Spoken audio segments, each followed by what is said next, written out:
Good morning, everyone. My name is Beth Brady, and yes, I'm not Claudia Romo Edelman. I am actually sitting in for Claudia. I am a Chief Marketing Officer with Chief Outsiders, which is an organization that helps companies in times like this, as well as other times, build their marketing programs out.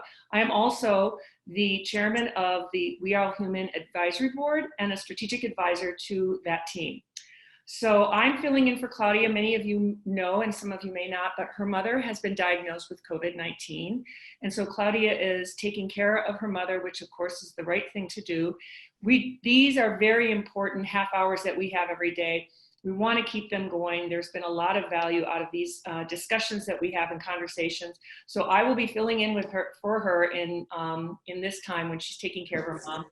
All of our prayers go out to Claudia and her mom and their entire family. So this morning, we are very, very fortunate to have with us David Sable. David is an author, he's an entrepreneur, he's currently a senior advisor to WPP. He was the CEO of Y&R, a very large global marketing communications company. And he's here with us today to talk about a number of topics, but leadership and communications, particularly in these crazy times. So David, welcome. Thank you. Wonderful to be here, and we pray for Claudia's mom. Yes, we do. Yes, thank you for that.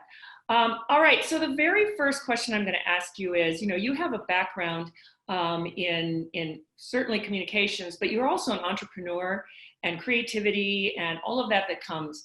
It comes together in the world of advertising, but also in the entrepreneurial world. And so as we think about what this situation we're in right now with the economic crisis as well as the health crisis, we will need to move into recovery, and we should be moving into it now. We should be working hard. What are your thoughts on what it's going to take for all of us as individuals, as companies, as countries, to be able to recover from what the situation we find ourselves in? So the way I look at it, and there's so many things you can talk about. There's three things that I personally am focused on. Three things that I think are critical, in my view, to the recovery amidst all the other things. The first is the notion of trust. We have a trust issue facing us like we've never had before. So I've been writing about this for the longest time. Going into this election, way before COVID, we were facing an issue with fake news, with the hatred, with all of the partisan division. There was a lack of trust in this country. And with this crisis, that lack of trust has exploded. And part of the reason it's exploded is because in the workplace, we sort of have this trust equation that's always worked for us. So we work in the same office. Maybe I trust you, maybe I don't. It's almost irrelevant because we figure it out. We all sit together. We're in the same kind of space. So we know each other and we know the signs and we know how to make it work. But now I don't see you. I don't sit next to you anymore. I've lost the body language. I've lost the little symbols that give me a sense of how do I trust you, how do I not trust you? So I think we have the major issue. I think we have it between people. I think we have it between companies, between clients and their agencies, clients and their vendors. So I think trust is a critical issue. And coming out of this, we need to reestablish trust. We need to reestablish trust between ourselves. We need to reestablish trust between our companies. And we need to reestablish trust with media and news. I think that's critical. Mm-hmm. The second thing is, again, these are all topics I write a lot about.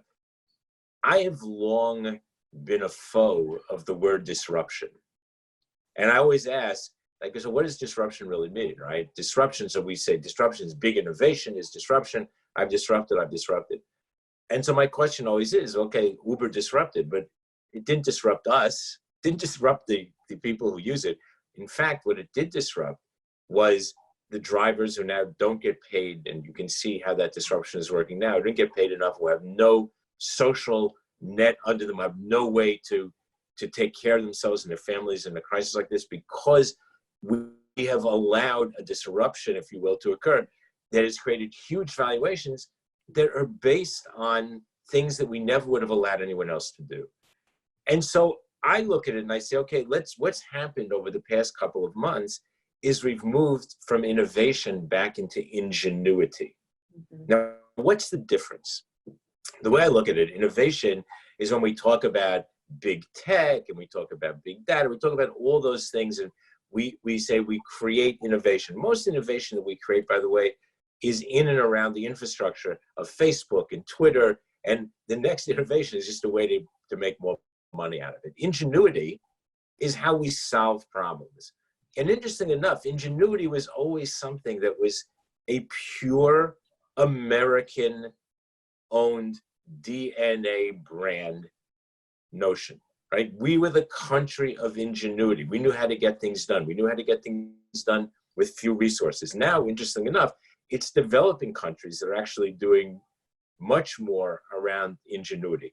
But what I've seen as I just watch what people are doing in their homes, we've all rediscovered ingenuity. We're making things happen with way less. We don't have the same resources that we had. We don't have all of the material that we had, and yet we're doing amazing things. And so when we use Zoom, for example, we're not looking for immersive digital experiences, big innovation. What we do is we have drinks with our friends at 5 o'clock, and the technology disappears, and it's just about the ingenuity of how we use these things. We're not innovating, we're being ingenuitive in the way we do. So I think coming out of this, ingenuity is going to be critical. How do we make do with less? How do we work in a way that we haven't worked before? Because it's going to be critical. And the third is leadership. So leadership is a really interesting thing. The problem with leadership today is that we conflate leadership with power. We think that leadership is about power. Leadership is not about power. Real leadership is about leaders. And leaders are not about power. So I have an acronym that I use with leaders. It's very simple. The L is for learn. Leaders are always learning. They're always open to learning. They're always learning more. They want to learn more, and they're humble about it. So it's critical for them. Leaders empower. That's the E. Look at the best leaders in the world. They're not the ones standing up there for 99% of the time. They've got people around them who are empowered, people who are smarter than they are about particular issues and particular things, and they empower them to be accountable for those things and to stand for them. The A stands for arm. Real leaders arm their people with tools, with the confidence to get things done, with the empowerment to get things done. So arming is critical. D stands for defend. Real leaders defend the people who work for them. So real leaders don't say, oh yeah, you're a gig worker, go figure it out. Real leaders defend the people who work for them, and they try to figure out every which way that they can to make it work. The E is for energize. Leaders energize the people who work for them. They energize, they make them feel good. They make them feel positive. That's what they're about. Leaders run 24 hours a day.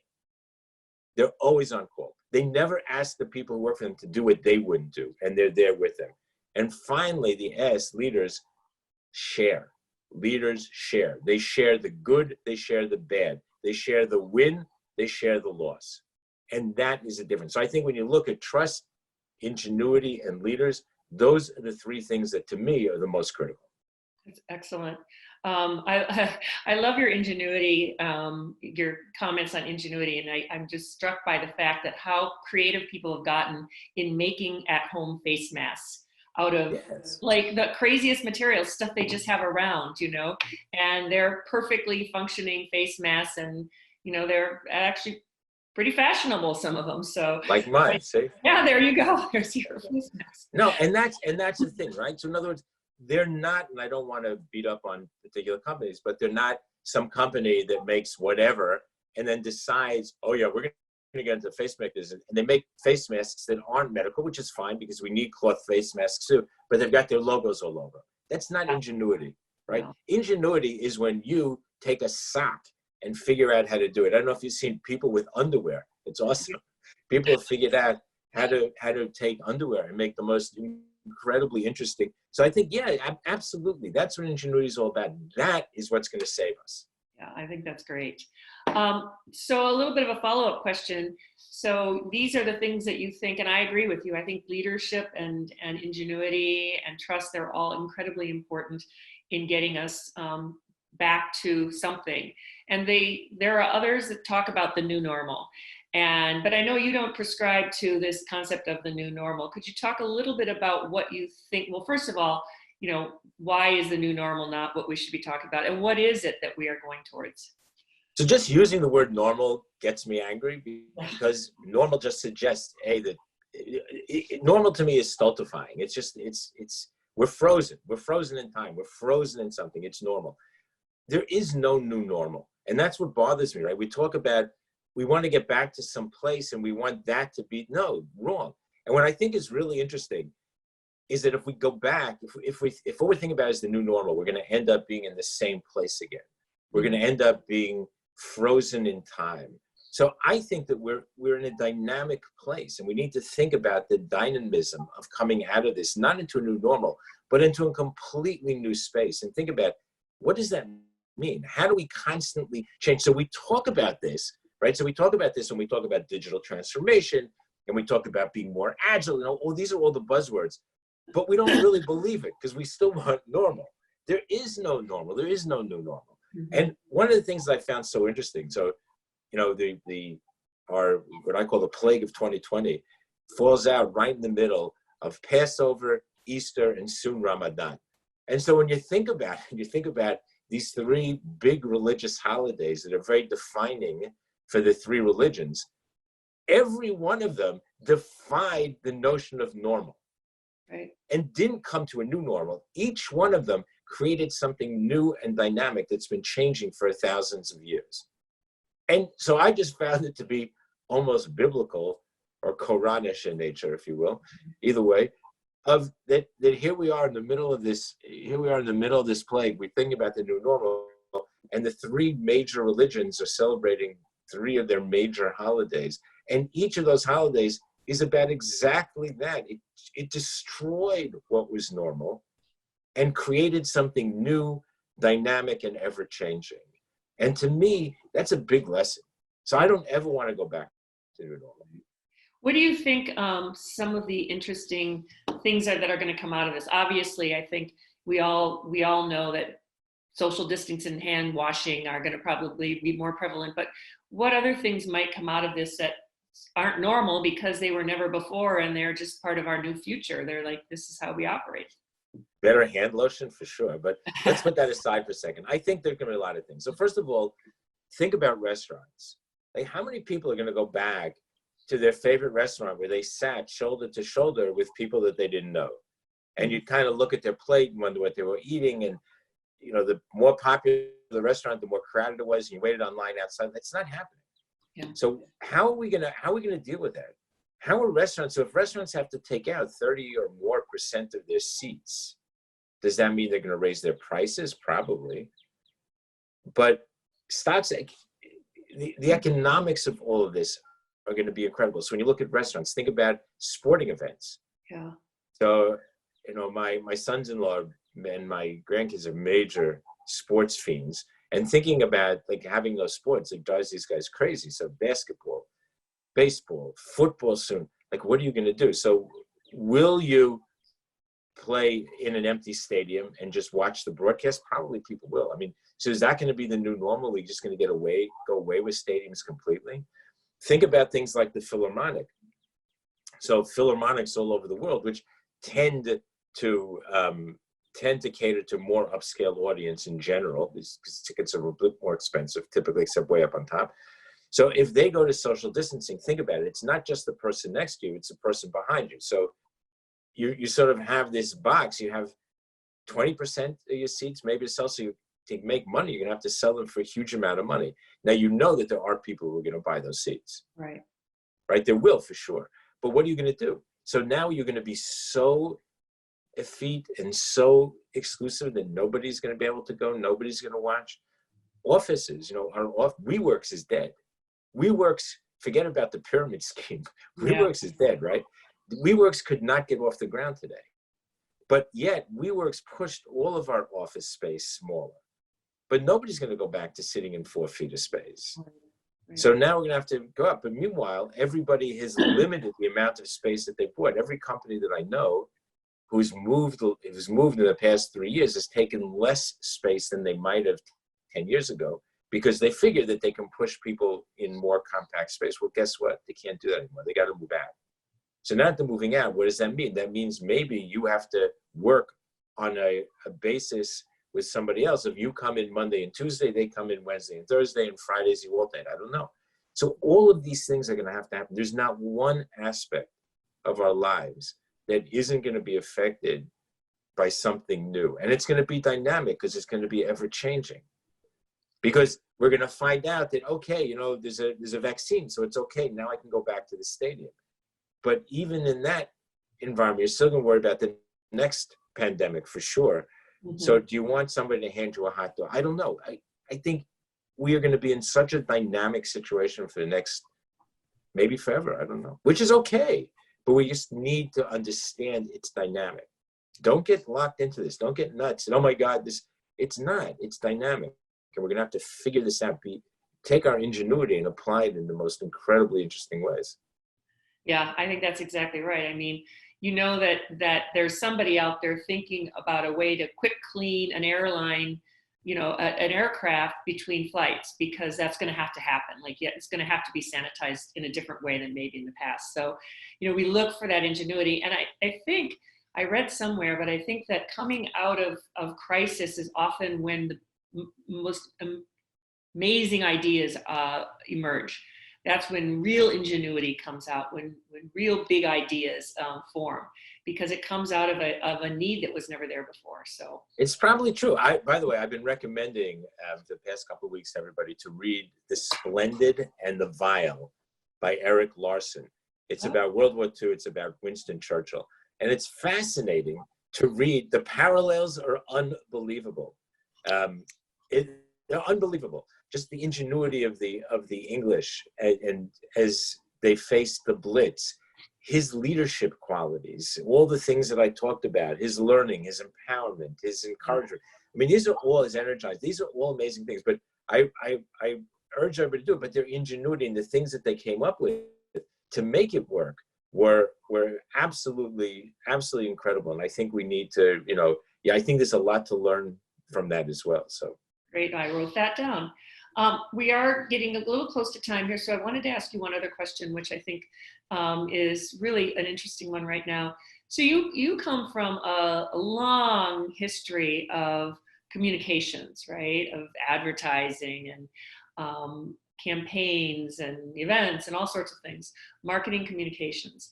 In this time, what do you think people should be thinking of in terms of, not just for their companies, maybe for themselves, but what are important things to remember about communications? Because I know that you, like me, are probably seeing a lot of communications come out that you're just shaking your head at. Like, why is that even hitting my inbox? Why is that even on TV? What kind of words of advice would you have for people? So the first thing is, you can never over communicate in a time like this. You can.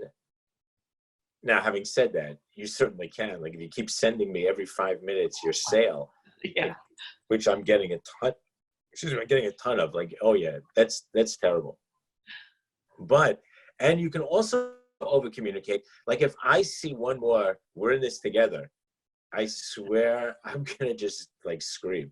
So there's a great little mashup going around on Facebook where they took all of the advertisements they could find. The music is all the same.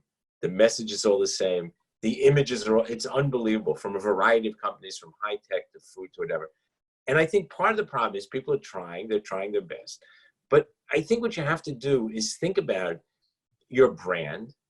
Let me just go to the company side first. You have to think about your brand and what is it that you do and what do you mean to people? Mm-hmm. Right. So there's the ad council, thank God, which I used to be I'm a past chairman of, has done an incredible job on PSAs. We don't need fake PSAs. There's plenty of PSAs on how to wash your hands. So thank you very much, whatever company, for telling me again that I have to wash my hands. But it's not who you are. So what is it about who you are and what you do for me that you can talk to me about that's going to make me feel better? And by the way, keep your name out there. Because this is, by the way, proven. I think they started this research back in the 60s. Whenever there has been a recession of any sort, and recessions, what they used to call recessions now is just like a day's drop in the market. But when you think about that, it's proven that people who stay the course during a recession come out the strongest. Mm-hmm. And it amazes me because I read online, oh yeah, here's research of today. Of course, it's so obvious. Because if you go dark, then nobody's seen you for a month or a year or whatever. So the people who are there obviously are going to come out stronger. But you have to have the right message. Mm-hmm. You have to think about it. Together, we got. Next, what is it about what you do and who you are? What is it that can help me? Mm-hmm. What is it? What's the message that you can give me that makes a real difference? And so great that you're celebrating the heroes. I love that. But I know companies, one that I'm involved with, which is going beyond that. They're giving stuff to them. Mm-hmm. Like that's cool. They're using and they happen to be things that they need. So let's think about what you do and who you are and apply it to the situation. I think that's the same from our personal lives as well. It's like, what do you do? How do your friends view you? What place do you play in your friends' lives? That's what you need to lean into, because that's what they want. They don't want to lose you. They want you being in there and being who you are and what you do and fill that hole for them the same way you always did. And so, yes, it might be a little harder. And yes, there might be different ways of doing it, but figure it out. Yeah, I think that's great advice. And I think you're right. I mean, the communications that are coming out and just trying to take advantage of the time are disingenuous, and that can harm your brand over the long haul, your personal brand and your company brand. And so keeping that right, stay the course, continue to communicate, but make sure your message is appropriate. Right. And again, I'm not sure it's going to hurt their brands, but it's so much wallpaper. Yeah. I was looking this morning, I swear, I can't even count the number of We're in This Together that I saw. Yeah, all using stock pictures and trying to find stock pictures that will weather the storm. So there's a picture of, a lighthouse or something. I mean, everybody, it's even the same stock pictures. Get over it. Like, what is it you do? What does your company do for me? And help me with that. That's what I want. That's great. Well, we are out of time. Thank you so much, David. This has been great. And I hope that people will look you up on LinkedIn, because I have done that. And you have written some really great things, a little book that parents should go and look up that I think is wonderful, as well as just some really thoughtful articles. What would you wish for? So everybody look for what would you wish for? Tell me what you think about it. I'd love to hear your comments. So parents, go find that. It's a charming book. But follow David on LinkedIn. And once again, our thoughts and our prayers are going out to Claudia and her mom and her family. And everyone have a wonderful day. And we will be back here tomorrow. All right. Thanks. Thanks, David. Thank you. Great.